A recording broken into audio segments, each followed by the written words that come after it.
तुमची सुद्धा हेडलाईट ही पिवळी झाली असेल तर ही एक ट्रिक वापरा आणि तुमची हेडलाईट नवीन करून टाका आणि ही व्हिडिओ कुठे हरवू नये याच्यासाठी सेव्ह करून ठेवा. आज आपल्यापाशी आलेले आहे होंडा असेंट हेडलाईट क्लिनिंग करण्यासाठी.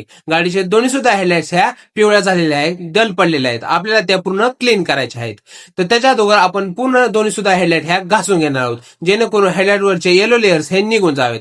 हेडलाईट वरती दोन प्रकारचे लेअर असतात, येलो लेअर, व्हाईट लेअर. आता आपण पूर्ण हेडलाईट्स घासून घेतलेले आहेत आणि आपलं 70% काम हिथंच झालेलं आहे, कारण की येलो लेअर हा पूर्ण निघून गेलेला आहे. आता व्हाईट लेअर काढण्यासाठी त्याच्या अगोदर तुम्ही या व्हिडिओला लाईक, कमेंट आणि शेअर करायला विसरू नका.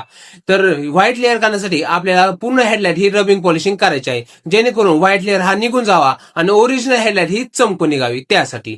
तर आता बिफोर आणि आफ्टरची कंडिशन तुम्ही बघू शकताय. पूर्ण आपली डल पडलेली हेडलाईट ही आता न्यू लुक झालेला आहे, शाईन आलेली आहे आणि पूर्ण नवीन अशी हेडलाईट दिसत आहे.